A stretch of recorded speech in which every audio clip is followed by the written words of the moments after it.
Oui, salut, et j'espère que vous allez très bien. Sinon, moi, je vais super par la grâce de Dieu. Nous sommes encore là aujourd'hui pour parler d'un thème qui est très spécial.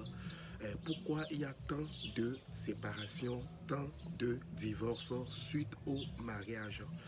Parce que la remarque est la suivante. La plupart de nous, on se jette dans le mariage forcé sans savoir. Le temps jadis, on parlait du mariage forcé parce que c'est les parents qui prenaient la jeune femme pour donner à un homme, même si elle n'est pas intéressée par l'homme. Mais laissez-moi vous faire comprendre que de nos jours, aujourd'hui, au 21e siècle, il y a toujours aussi le mariage forcé. Je m'explique pourquoi. Parce que pendant les fiancés se comportent comme des mariés. On ne sait pas comment mettre les limites dans nos relations ou dans nos relations fiançailles. Les gens se comportent comme des mariés. Pendant les fiançailles, il y a certains projets que vous devriez faire ensemble, certains projets que vous allez espérer jusqu'au mariage. Mais aujourd'hui, la remarque est que pendant les fiançailles, les fiancés font des projets très énormes qui coûtent beaucoup d'argent et du coup, ils sont obligés de rentrer dans le mariage par obligation. Pourquoi je dis cela? Exemple, prenons un exemple. Pendant les fiançailles, tu as l'homme, tu as déjà un boulot, tu investis, tu paies les études de ta fiancée. Et les études coûtent au-delà de 800 à 900 000 par mois, ou par année, j'allais dire. Et peut-être que la fiancée va étudier, ou 1 million par année.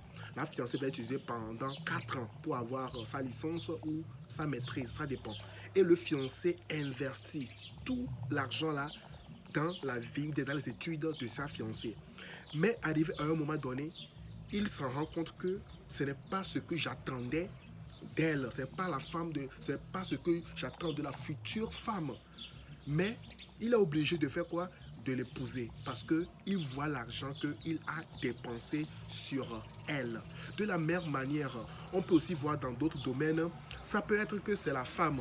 Certaines femmes vont investir, elle va investir dans la vie de l'homme. Et arrivé à un moment donné, elle va se rendre compte que ce n'est pas ce que j'entends de mon homme, de mon futur mari, mais elle est obligée de l'épouser. Parce que quoi? Elle voit le côté financier qu'elle a investi dans la vie de cet homme. Et d'autres cas, on voit que les fiancés font des projets financiers très énormes. Par exemple, vous êtes dans les fiançailles, vous avez déjà construit une maison à vous deux, vous avez cotisé l'argent, vous avez construit une maison, vous avez payé une voiture, vous avez investi dans une entreprise. Mais après 1 an ou après 2 ans des fiançailles, vous vous rendez compte que vous n'êtes pas fait l'un pour l'autre.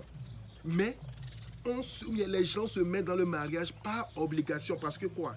Ils voient la dépense effectuée. Ils voient tout ce qu'ils ont investi pendant leur fiançailles. Et du coup, le mariage devient quoi? Le mariage devient une obligation. Normalement, on vit le mariage. Mais ces genres de personnes vont commencer par supporter le mariage. C'est ce qui fait que le taux du divorce est augmenté dans le monde, dans les églises, dans les mosquées, dans le monde entier, chez les païens, partout. Vous comprenez un peu? Donc, il y a certains projets qu'on peut faire pendant les fiançailles et d'autres projets, c'est dans le mariage qu'on peut les réaliser. Alors, il faudrait qu'on soit vraiment éveillé et pour qu'on ne fasse pas ces erreurs. Et autre point qui est très important est que les fiancés se comportent comme des mariés dans les fiançailles. Pourquoi je dis ça? Les gens se connaissent sexuellement pendant les fiançailles. Et ça devient du chantage plus tard. Si tu ne veux plus continuer avec la fille, ou si l'homme ne veut plus, ou si la femme ne veut plus continuer avec l'homme, ça devient du chantage. La femme va dire, si tu me laisses, je vais dire ça au pasteur, je vais dire ça à nos responsables spirituels, je vais dire ça à nos familles, à ma famille. De la même manière, l'homme aussi va dire, si tu m'as laissé, si tu ne veux plus m'épouser, je vais dire ça au pasteur, je vais dire ça à nos responsables spirituels. Donc du coup, ça devient une obligation, le mariage. Donc, le mariage forcé, ça existe toujours, oui, ça existe bel et bien, mais d'une autre manière. Et ça devient quoi? Ça devient une erreur des fiancés au début de leur fiançailles. Alors, soyons éveillés, évitons certaines choses, en fait, que on supporte le mariage que de vivre le mariage. Le mariage se vit et non que ça se supporte. Que je vous bénisse, je vous aime. Bisous, bisous.